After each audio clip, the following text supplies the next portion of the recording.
ধর্ম হচ্ছে এমন একটা সাজেশনের নাম যেটা অমানুষকে মানুষ বানায়, অসৎকে সৎ বানায়, অপবিত্রকে পবিত্র বানায়, নোংরাকে পরিষ্কার বানায়, অসুন্দর মস্তিষ্ককে সুন্দর মস্তিষ্ক বানায়, ঘৃণাময় অন্তরকে প্রেমময় অন্তর বানায়।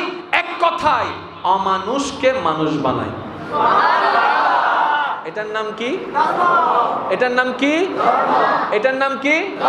এবার পৃথিবীতে যতগুলো ধর্ম আছে প্রত্যেকটা ধর্মকে সামনে রাখেন, তাহলে ধর্ম মানে হচ্ছে অমানুষকে মানুষ বানানো। এবার মানুষ হচ্ছে আমি একজন, আমার জন্য এখন সামনে দাঁড়ায় গেলে মনে করেন 10টা ধর্ম, তাহলে আমার জীবনের জন্য কোনটা পারফেক্ট সাজেশন, কোনটা আমার জন্য অ্যাপ্রোপ্রিয়েট হবে, কোনটা আমার জন্য পারফেক্ট হবে। এবার যখন আমি বিভিন্ন ধর্ম নিয়ে গবেষণা করতে লাগলাম, দেখা যাচ্ছে কোন ধর্মের মধ্যে কমপ্লিট জিনিসটা নাই, কমপ্লিট জিনিসটা নাই। এবার রবের দরবারে প্রশ্ন করলাম, ও আমার স্রষ্টা, তুমি একটু গাইডলাইন দাও না। রব্বে করিম বলে, ইন্নাদ-দীনা ইনদাল্লাহিল ইসলাম। পৃথিবীতে যতগুলা ধর্ম আছে আমি আল্লাহর কাছে সবচেয়ে প্রিয়, সবচেয়ে মনোনীত, সবচেয়ে স্ট্যান্ডার্ড, সবচেয়ে কোয়ালিটিফুল ধর্মের নাম হচ্ছে ইসলাম। ধর্মের নাম হচ্ছে ইসলাম। সুবহানাল্লাহ, ধর্মের নাম হচ্ছে ইসলাম। এবার আমরা জানি ধর্ম মানে অমানুষকে মানুষ করা, তার মানে আমরা যদি মানুষ হতে চাই ইসলামকে ফলো করতে হবে। এবার ইসলামকে যখন ফলো করার কথা চলে আসছে, আমাদের মাথায় একটা কমন কথা বসে আছে, ইসলামকে ফলো করা মানে 5 ওয়াক্ত নামাজ পড়া। ইসলামকে ফলো করা মানে শুধু রমজান মাসে রোজা রাখা। ইসলামকে ফলো করা মানে শুধু যাকাত দেওয়া, হজ করা। আচ্ছা, ইসলামের নামাজের কথা আছে, জবান কিভাবে ব্যবহার করতে হয় এই বিষয়ে নাই মনে হয়? একটু ভেবে ভেবে উত্তর দেন তো। আচ্ছা, ইসলামে শুধু রোজা রাখার কথা বিধান দেওয়া হয়েছে, মা বাবার সাথে কিভাবে কথা বলতে হয় এটা নাই মনে হয়? আরেকটু সহজ করে দিচ্ছি, হাসরের ময়দানে আপনাকে আমাকে, হাসরের ময়দানে আপনাকে আমাকে নামাজ সম্পর্কে জিজ্ঞেস করবে, চোখ সম্পর্কে জিজ্ঞেস করবে না মনে হয়? বুঝছি, প্রশ্ন যাই বুঝছি, আমার ওয়াইফ শুনে আমারে প্রশ্ন করে আসলে না, সুন্দর প্রশ্ন। কিন্তু এখানে একটা মাসালা মনে রাখবেন, লাশ বেওয়ারিশ লাশ, একটা হচ্ছে লাশ আর একটা হচ্ছে বেওয়ারিশ লাশ। মানে কি? নাম ঠিকানা, যে প্রশ্নের মধ্যে প্রশ্নকারীর নাম থাকে না, ঠিকানা থাকে না, মোবাইল নাম্বার থাকে না, এটা হলো বেওয়ারিশ প্রশ্ন। এরকম প্রশ্ন করা যাবে না। যখনই প্রশ্ন করবেন মনে রাখবেন শিকার নিয়তে করবেন, তর্ক ঝগড়া লাগাই দেওয়ার নিয়তে করবেন না, কাউকে ইনসাল্ট করার নিয়তে করবেন না, শিকার নিয়তে করবেন। প্রত্যেকটা প্রশ্নের নিচে নিজের নাম, ঠিকানা, মোবাইল নাম্বারটা দিয়ে দিবেন। আলোচক যখন আপনার প্রশ্নের জিনিসটা দেখবে ওনার মনটাও খুশি হয়ে যাবে, উত্তর দেওয়ার জন্য ওনার আনন্দ লাগবে। ব্যবহারিক প্রশ্ন আর করেন না, মনে থাকবে? কষ্ট পেয়েছেন নাকি আমার কথায়? কারণ শিকার কোনো শেষ, জোরে বলতে হবে তো, শিকার কোনো শেষ। আচ্ছা, এবার আসেন, নিজের ভালো পাগলও বুঝে, নিজের বালা পাগলও বুঝে। চট্টগ্রামের ভাষায় প্রচলন কথা, নিজের বালা পাগলও বুঝে। কিন্তু আমরা এত দবদনে চলে গেলাম, পাগলের চাইতেও খারাপ হয়ে গেছি, নিজের বালা বুঝি। দেখবেন পাগল কারো আগেও নাই, পাগল কারো আগেও নাই, পিছনেও নাই। পাগল কারো পকেটের দিকে মনোযোগ দেয় না, পাগল কারো সম্পত্তির দিকে মনোযোগ পাইলে আলহামদুলিল্লাহ, না পাইলেও শীতের মধ্যে আলহামদুলিল্লাহ, গরমকালও। সেজন্যই পৃথিবীর সবচেয়ে সুখী মানুষ বলা হয় পাগলকে। মনে রাখবেন, সুখী হতে চাইলে পাগল হওয়া ছাড়া দ্বিতীয় কোনো উপায় নাই। আপনি যতই যুদ্ধ করেন, পাগল হওয়া ছাড়া কোনো উপায় নেই। এবার আপনার প্রশ্ন আসবে, ভাইয়া আমরা যদি সবাই পাগল হয়ে যাই, রোগীকে চিকিৎসা দেওয়ার জন্য ডাক্তার কে হবে, ফ্লাইওভার নির্মাণ করার জন্য ইঞ্জিনিয়ার কে হবে, বিমান চালার জন্য পাইলট কে হবে, বিভিন্ন কাজ করার জন্য মিস্ত্রি কোথায় পাবো? সবাই যদি পাগল হয়ে যায় তাহলে তো এই পৃথিবী চলবে না। আমি শ্রদ্ধার সাথে বলি, ভাই পাগল 2 প্রকার, একটা এখান থেকে পাগল হয়, একটা এখান থেকে পাগল হয়। এখান থেকে পাগল হওয়ার কথা বলছি না, এখান থেকে পাগল হয়ে যান। আমার ভাই বলে, ভাইয়া জিনিসটা এখনো বুঝলাম না। আমি বললাম, সমস্ত লোভের স্থান, সমস্ত লোভের বাড়ি হচ্ছে এই অন্তরে, অহংকারের বাড়ি হচ্ছে অন্তরে, হিংসার বাড়ি হচ্ছে অন্তরে, অহংকারের বাড়ি হচ্ছে অন্তরে, আমিত্বর বাড়ি হচ্ছে অন্তরে, বিদ্বেষের বাড়ি হচ্ছে অন্তরে। এই সমস্ত জিনিসগুলোর কারণেই মানুষের সমাজ অশান্তি, পরিবার অশান্তি, লোভের কারণে হত্যা, লোভের কারণে মারামারি, হিংসার কারণে অধঃপতন, যত অশান্তি মানুষের কারণে, মানুষের মনটা নোংরা হওয়ার কারণে। ভাইয়া, আপনার মনটাকে আপনি রবের প্রেমে পাগল বানাই ফেলেন, আপনার মতো মানুষ পৃথিবীতে দ্বিতীয়টা পাওয়া যাবে না। আপনি নিজেও সুখে থাকবেন, আপনার কারণে আপনার প্রতিবেশীও সুখে থাকবে। পাগল বানাইতে হবে কি কে? জোরে বলেন না, আর একটু জোরে বলেন না। আবার সাইয়ে ফল হইবে না, ও পাগল মন হইবে না, কষ্টই না হনো হঠাৎ বুঝতে। আবার কি দিয়ে দে?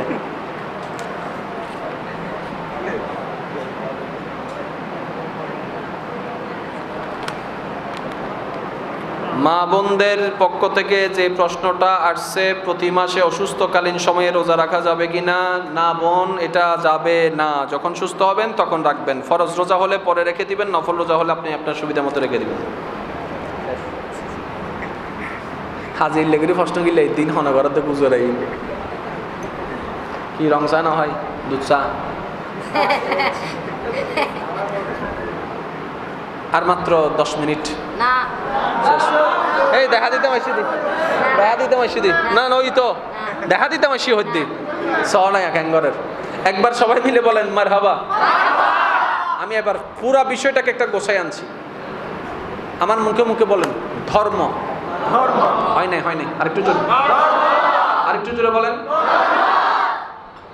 পৃথিবীতে যতগুলা ধর্ম আছে, আমাদের ধর্মের নাম হচ্ছে ইসলাম। একটা ধর্ম, ইসলাম একটা জোরে বলেন, ইসলাম একটা, আরেকটু জোরে, ইসলাম একটা। কিন্তু বর্তমান ইসলাম, বর্তমান ইসলাম কি নষ্ট হওয়ার কারণে শান্তির ধর্ম আজকে অশান্তির হলো, কখনো ভেবেছেন? টাইম হয় নাই, আপনার সুযোগ হয় নাই। আসেন, ধর্ম জিনিসটা কি, ইসলাম জিনিসটা কি? আমরা বেশিরভাগ মানুষ ধর্ম জিনিসটাকে মনে করি এতটুকুই, 5 ওয়াক্তে রমজান মাসে রোজা রাখা, টাকা পয়সা থাকলে মক্কা মদিনা গিয়ে প্রত্যেক বছরে নেশাব পরিমাণ সম্পদের মালিক হলে যাকাত দেওয়া। আমরা ধর্মটাকে এটার মধ্যে নিয়ে আসছি। আমার কথায় কষ্ট পেলে মাফ করে দিবেন, বাস্তব যেটা সেটা বলছি। কিন্তু ধর্ম জিনিসটা কি সেটা আমরা বোঝার চেষ্টা করিনি। এক কথায় মনে রাখবেন, বেশি জটিলে যাচ্ছি না। ধর্ম হচ্ছে এমন একটি সাজেশন যেটা অমানুষকে মানুষ বানায়। জোরে, ধর্ম হচ্ছে এমন একটা সাজেশনের নাম যেটা অমানুষকে মানুষ বানায়, অসৎকে সৎ বানায়, অপবিত্রকে পবিত্র বানাই, নোংরাকে পরিষ্কার বানাই, অসুন্দর মস্তিষ্ককে সুন্দর মস্তিষ্ক বানাই, ঘৃণাময় অন্তরকে প্রেমময় অন্তর বানাই। এক কথায় অমানুষকে মানুষ বানাই। এটার নাম কি? এটার নাম কি? এটার নাম কি? এবার পৃথিবীতে যতগুলা ধর্ম আছে প্রত্যেকটা ধর্মকে সামনে রাখেন। তাহলে ধর্ম মানে হচ্ছে অমানুষকে মানুষ বানানো। এবার মানুষ হচ্ছে আমি একজন। আমার জন্য এখন সামনে দাঁড়ায় গেলে মনে করেন 10টা ধর্ম, তাহলে আমার জীবনের জন্য কোনটা পারফেক্ট সাজেশন, কোনটা আমার জন্য অ্যাপ্রোপ্রিয়েট হবে, কোনটা আমার জন্য পারফেক্ট হবে। এবার যখন আমি বিভিন্ন ধর্ম নিয়ে গবেষণা করতে লাগলাম, দেখা যাচ্ছে কোন ধর্মের মধ্যে কমপ্লিট জিনিসটা নাই, কমপ্লিট জিনিসটা নাই। এবার রবের দরবারে প্রশ্ন করলাম, ও আমার স্রষ্টা, তুমি একটু গাইডলাইন দাও না। রব্বে করিম বলে, ইন্নাদ-দীনা ইনদাল্লাহিল ইসলাম। পৃথিবীতে যতগুলা ধর্ম আছে, আমি আল্লাহর কাছে সবচেয়ে প্রিয়, সবচেয়ে মনোনীত, সবচেয়ে স্ট্যান্ডার্ড, সবচেয়ে কোয়ালিটিফুল ধর্মের নাম হচ্ছে ইসলাম। ধর্মের নাম হচ্ছে ইসলাম। সুবহানাল্লাহ, ধর্মের নাম হচ্ছে ইসলাম। এবার আমরা জানি ধর্ম মানে অমানুষকে মানুষ করা। তার মানে আমরা যদি মানুষ হতে চাই, ইসলামকে ফলো করতে হবে। এবার ইসলামকে যখন ফলো করার কথা চলে আসছে, আমাদের মাথায় একটা কমন কথা বসে আছে, ইসলামকে ফলো করা মানে 5 ওয়াক্ত নামাজ পড়া। ইসলামকে ফলো করা মানে শুধু রমজান মাসে রোজা রাখা। ইসলামকে ফলো করা মানে শুধু যাকাত দেওয়া, হজ করা? আচ্ছা, ইসলামের নামাজের কথা আছে, জবান কিভাবে ব্যবহার করতে হয় এই বিষয়ে নাই মনে হয়? একটু ভেবে ভেবে উত্তর দেন তো। আচ্ছা, ইসলামে শুধু রোজা রাখার কথা বিধান দেওয়া হয়েছে, মা বাবার সাথে কিভাবে কথা বলতে হয় এটা নাই মনে হয়? আরেকটু সহজ করে দিচ্ছি, হাসরের ময়দানে আপনাকে আমাকে নামাজ সম্পর্কে জিজ্ঞেস করবে, চোখ সম্পর্কে জিজ্ঞেস করবে না মনে হয়? জবান সম্পর্কে জিজ্ঞেস করবে না মনে হয়? কান সম্পর্কে জিজ্ঞেস করবে না মনে হয়? হাত সম্পর্কে জিজ্ঞেস করবে না মনে হয়? ব্রেন সম্পর্কে জিজ্ঞেস করবে না মনে হয়?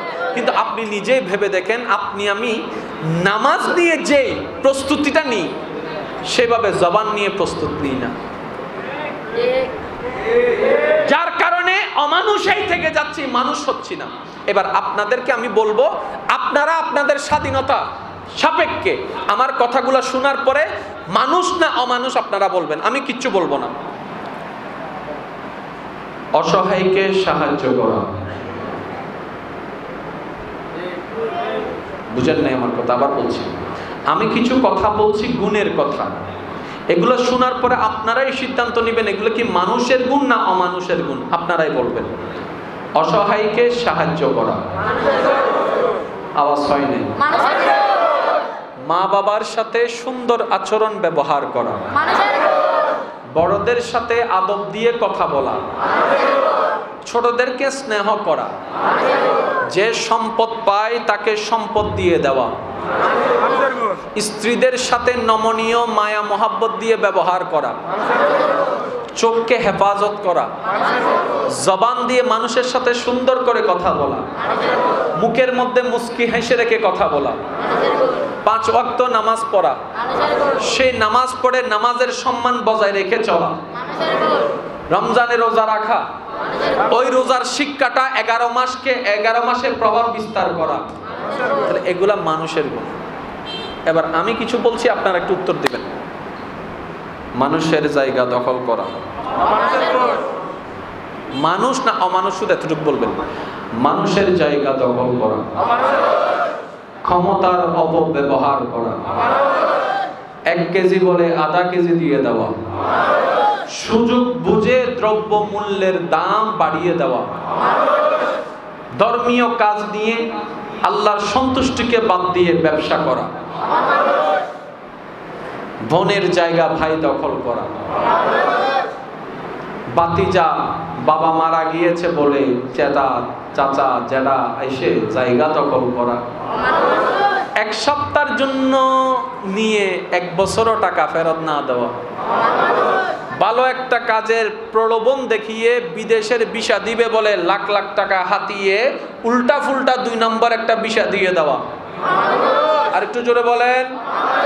মুরব্বির সামনে বেয়াদবি করা, ছোটদেরকে অত্যাচার করা, নারীদেরকে ইফটিজিং করা, বিবাহের আগে প্রেমের অবৈধ সম্পর্ক করা।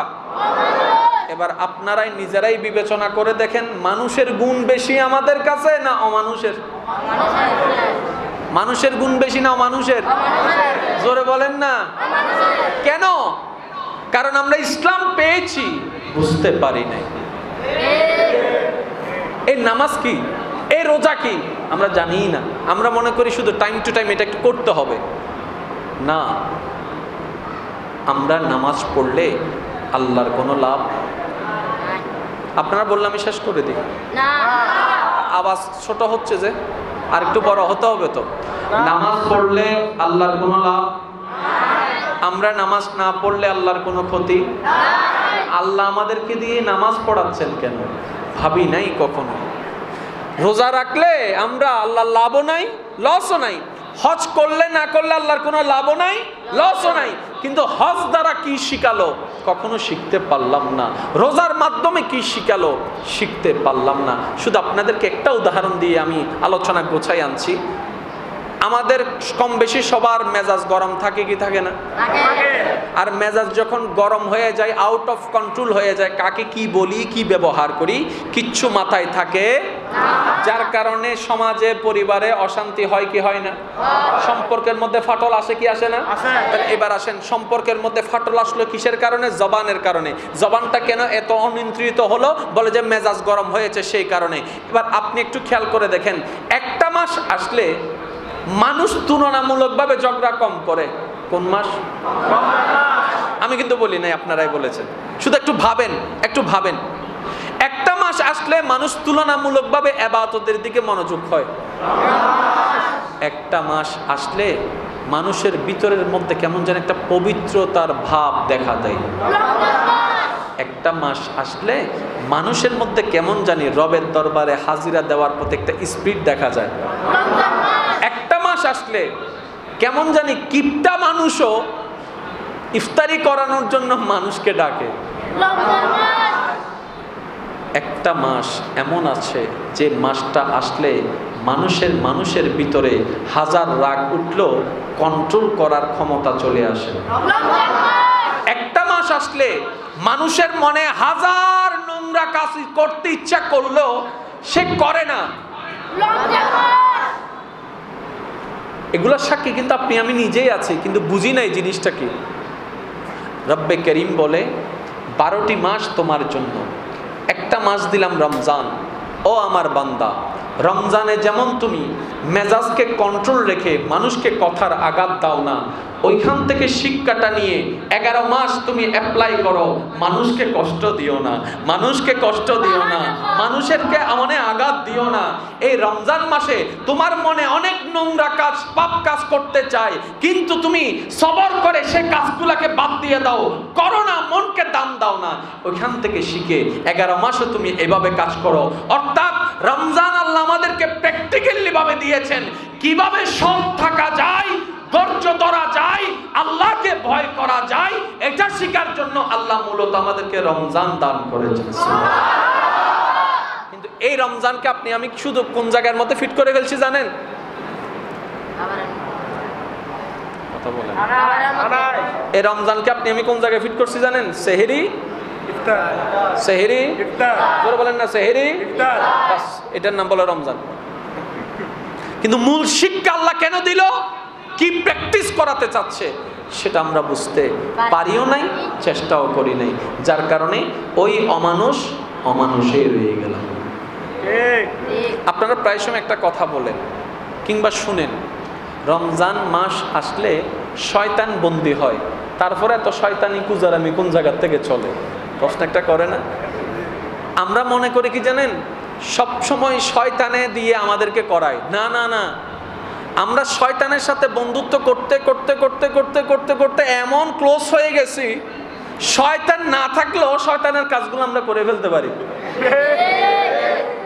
এখন আমরা মনে করছি কি রে, শয়তান তো নাই, আমি করলাম কেমনে?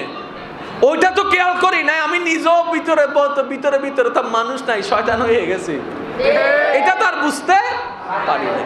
মনে রাখবেন ভাইয়েরা, অমানুষকে মানুষ বানানোর নাম ধর্ম।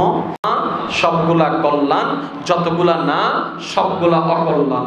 আল্লাহর কোনো লাভও নাই, লসও নাই। আল্লাহ আমাদেরকে সেই বিধানই দিয়েছেন, নবী রাহমাতুল লিল আলামিন আমাদেরকে সেই পরামর্শই দিয়েছেন, যেগুলো পালন করলে আমরা মানুষ হতে পারবো। আর মনে রাখবেন, পৃথিবীর সমস্ত উলামায়ে কেরাম এই কথাই একমত যে মানুষ হতে পারে না সে কখনো মুসলমান হতে পারে না। এবার আসেন, ধর্মের নাম জোরা হম পড়িও, ধর্মের নাম ইসলাম। যারা গ্রহণ করে জগৎ তাদেরকে একটা নামে ডাকে, সেই নামটা কি?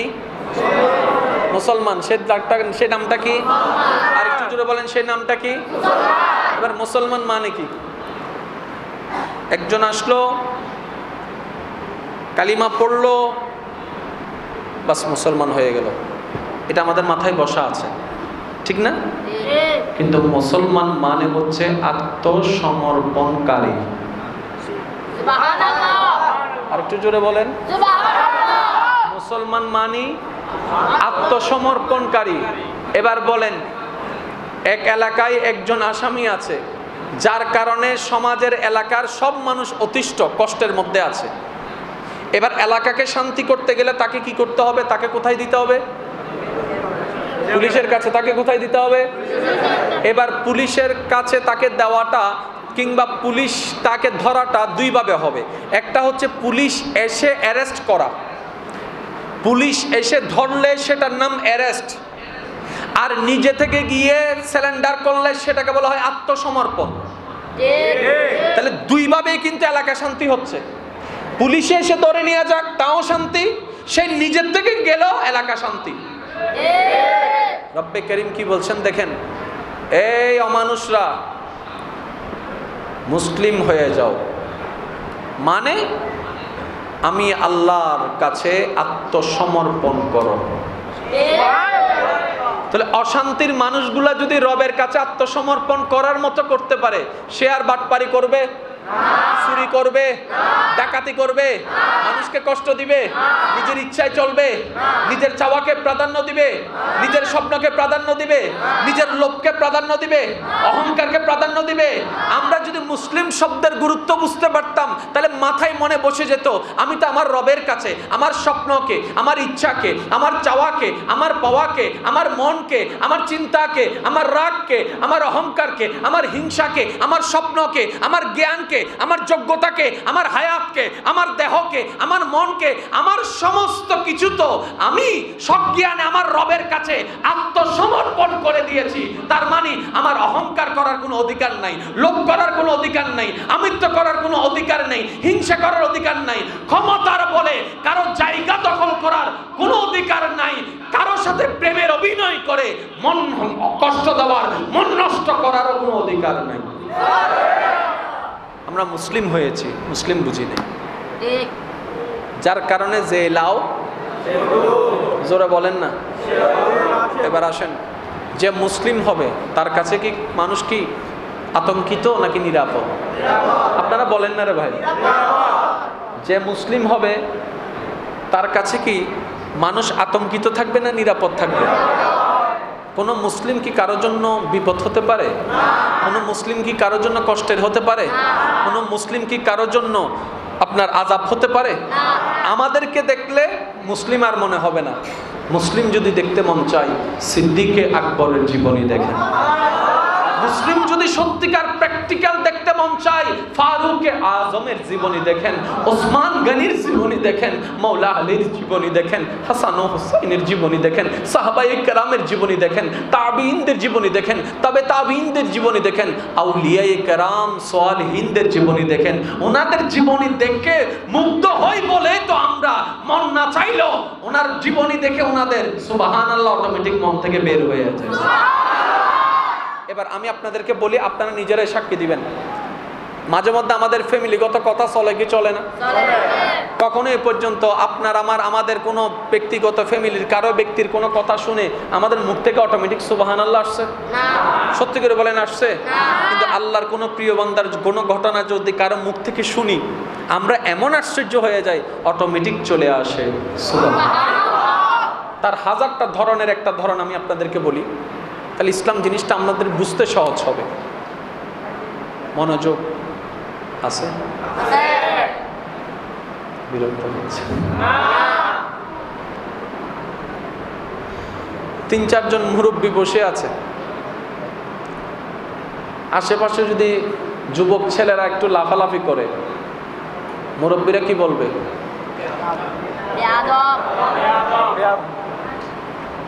এই বেয়াদবটা বলার কারণে ওরা কি আদবে চলে আসছে? না। বলে লাভটা কি হলো?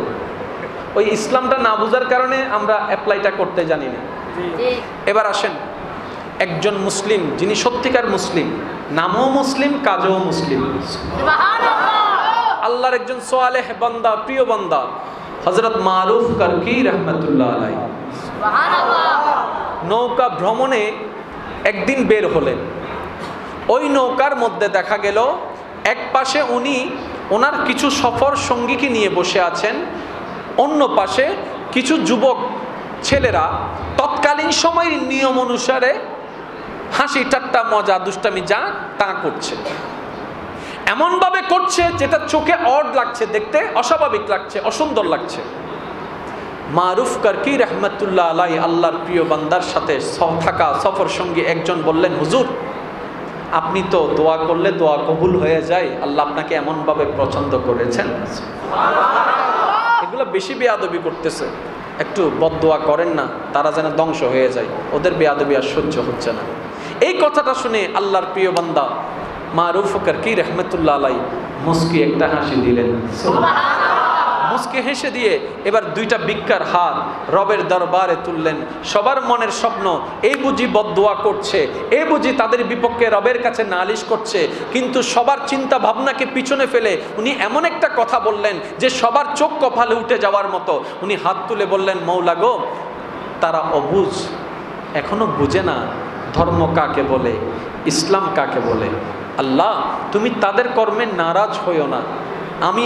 আমি মারুফ কারকির একটা ফরিয়াদ, দুনিয়াতে তাদের মুখে যেমন হাসি লেগে আছে, পরকালেও তাদেরকে হাসি খুশি রাখিও। দুনিয়াতে তারা যেরকম আনন্দ মौज মস্তি করছে, পরকালেও তাদের জীবন কেমন শান্তির করে দিও। এবার যখন উনি এই দোয়াটা করলেন, আশেপাশের সবাই তো মুগ্ধ হয়ে অবাক হয়ে গেলেন, হুজুর বললাম কি করলেন কি। এক দুই কান হতে হতে এই কথাটুকু ওদের কানের মধ্যে চলে গেল। মনে রাখবেন, কখন কার কিভাবে হেদায়েত হয়ে যায় বলা যায় না। যখন ওই যুবকদের কাছে এমন বার্তাটা পৌঁছে গেল যে একজন প্রিয় বান্দা তোমাদের পক্ষ হয়ে এত বেয়াদবি দেখার পরও তোমাদের জন্য আল্লাহর কাছে মাগফিরাতের দোয়া করছে, রহমতের দোয়া করছে, ওই যুবক কয়েকজন আসলেন। আসার পরে বললেন, হুজুর আপনি নাকি আমাদের জন্য এইভাবে দোয়া করেছেন? বলে যে হ্যাঁ, এইভাবেই তো দোয়া করেছি। বলে যে আমরা তো বেয়াদবি করছি, বদদোয়া করলেন না কেন? মারুফ কারকি রহমতুল্লাহ আলাইহি বলে, এটা আমাদের নবীর শিক্ষা, এটা ইসলামের শিক্ষা, বদদোয়া নয়, দোয়া দিয়ে সুন্দর জীবন সাজাও। এবার ওই জায়গায় আপনি আমি নিজেদেরকে রাখি, চলেন আমরা সব বাটফার। আমি কি বুঝাতে পারলাম কথা? আমরা কেউ মুসলমান হতে পারি, মুসলমান হওয়ার চেষ্টায় আছি। আর মুসলমান বনার জন্য সবচেয়ে সহজ মাধ্যমের নাম হচ্ছে ইসলাম। জোরে বলেন না, কিভাবে সহজ মাধ্যম? আপনার জীবনের ডেইলি কয় ঘন্টা? 24 ঘন্টা। একটু বলেন না, কয় ঘন্টা? 24 ঘন্টার প্রত্যেক দিনের প্রত্যেক সেকেন্ডের কাজ কি একরকম? বলেন না। যেমন আপনারা এই মুহূর্তে মসজিদে আসছেন, তাহলে মসজিদে আসবেন কিভাবে, বসবেন কিভাবে, শিখবেন কোত্থেকে? ধর্ম থেকে। এখন যতগুলো ধর্ম আছে ওদেরকে প্রশ্ন করেন, উত্তর নাই। ইসলামকে প্রশ্ন করেন, উত্তর দিয়ে দিবেন। এবার আপনার কাজ শেষ, আপনি বের হবেন, কিভাবে বের হবেন, নিয়ম কি? ইসলাম উত্তর দিয়ে দিবেন। কোন পা দিয়ে আগে জুতা পরবেন, কোনো ধর্মে উত্তর নাই, ইসলাম ধর্মের উত্তর আছে। সেজন্য ইসলামকে বলা হয় কোড অফ লাইফ। মানব জীবনের 24টা ঘন্টার প্রতিটা সেকেন্ডকে কিভাবে কল্যাণময় করা যায়, এমন সাজেশনের নামই হচ্ছে ইসলাম। তাহলে রোজা থেকে আমরা কি শিখবো? আল্লাহর ভয়টা শিখবো, আল্লাহকে ভয় করে ধৈর্য ধরাটা শিখবো। পাপ কাজকে যেরকম রমজান মাসে ওভারকাম করতে পারি, ওই শিক্ষাটা রমজান থেকে শিখে বাকি 11 মাসকে মনের মধ্যে কন্ট্রোল করব। আল্লাহ বুঝার তৌফিক দান করুন। শেষ একটা কথা বলি, শ্রদ্ধার সাথে বলছি, যারা নিজের লাইফটাকে চেঞ্জ করতে চান, আল্লাহর পথে ফিরে আনতে চান, আল্লাহর রহমত দিয়ে জীবন সাজাতে চান, বেশিরভাগ ক্ষেত্রে যখন সেই চেষ্টাটা বেশিরভাগ ক্ষেত্রে হার মেনে যায় মনের কারণে, মনটা আনকন্ট্রোল থাকার কারণে। মনের সাথে আমাদের ইচ্ছা শক্তি পেরে ওঠে না। প্রায় ক্ষেত্রে যুবক যুবতী ভাই বোনদের ক্ষেত্রে এই জিনিসটাই হয়। আমি বলবো ভাই, আমি বলবো বোন, আপনি যদি সফলতা সত্যিকারভাবে চান, আল্লাহর প্রেম সাগরে ডুব দিয়ে যদি নিজের জীবনটাকে সাজাতে চান, নবীর ওয়াফাদার উম্মত বনে যদি কবরে যেতে চান, আগে নিজের মনটাকে কন্ট্রোল করা শিখেন। এবার আমার ভাই আমার বোন বলবে, আমি তো মনটাকে কন্ট্রোল করতে পারছি না ভাইয়া, এটাই তো প্রবলেম। আমি বললাম, ভাই একদিনে হবে না, এক সপ্তাহে হবে না, এক মাসে হবে না, আপনাকে নিয়ম মেনে কৌশলগতভাবে মনটাকে কন্ট্রোল করতে হবে। কিভাবে? শুধু জাস্ট আমি আপনাদেরকে একদম নিম্ন থেকে একটু কয়েকটা কথা বলার চেষ্টা করছি। মনে করেন আপনার এই মুহূর্তে হঠাৎ ইচ্ছা করছে ফেসবুক চালাতে, আপনি মনকে কন্ট্রোল করবেন, আমি এখন চালাবো না, এখন চালাবো না। এখন আপনার হঠাৎ করে ইচ্ছা করছে একটু বাহিরে দেখতে, আপনি নিজের উপর অবজারভেশন চালাবেন, আমি এখন তাকাবো না, 1 মিনিট ধৈর্য ধরবেন, 2 মিনিট ধৈর্য ধরবেন, 3 মিনিট ধৈর্য ধরবেন। এইভাবে যখন আপনি ছোট্ট ছোট্ট বিষয়ে নিজের মনের উপর কন্ট্রোল পাওয়ার নিয়ে আসবেন, যখন সেই মন একদিন চাইবে অমুককে গালি দে, আপনি সেই দিনও কন্ট্রোল করে ফেলতে পারবেন। সুবহানাল্লাহ। বড়তে যাবেন না, আগে ছোট্ট ছোট্ট বিষয়ে নিজের উপর অবজারভেশন চালান, অন্তত 1 সপ্তাহ চালান, 2 সপ্তাহ চালান, আপনি নিজেই এর ফলাফল পাবেন। আর জানেন তো, বান্দা যখন রবের প্রিয় হওয়ার চেষ্টা করে, রবের রহমতও তাকে এগিয়ে নিয়ে যাওয়ার জন্য সহযোগিতা করে। সুবহানাল্লাহ। কখনো কাউকে গালি নয়, মন্দ কথা নয়, আক্রমণ নয়, ভালোবাসা দিয়ে বিশ্বকে জয় করার চেষ্টা করুন। আপনার আল্লাহর সন্তুষ্টির জন্য নবীর মহাব্বত নিয়ে করা ছোট্ট ছোট্ট দুনিয়ার কাজও হাসরের ময়দানে বিশাল সওয়াবের পাহাড় হয়ে দাঁড়িয়ে যাবে। সুবহানাল্লাহ। আল্লাহ আমাদের সবাইকে কবুল করুক। আমিন। মুসিবত না পাই যদি, মুসিবত না পাই যদি, করুণা তোমার হাসরে কি হবে আমার, কবরে হাসরে আছি গো ডুবে আমি পাপেরি সাগরে, না জানি কি হবে ও পারে হাসরে।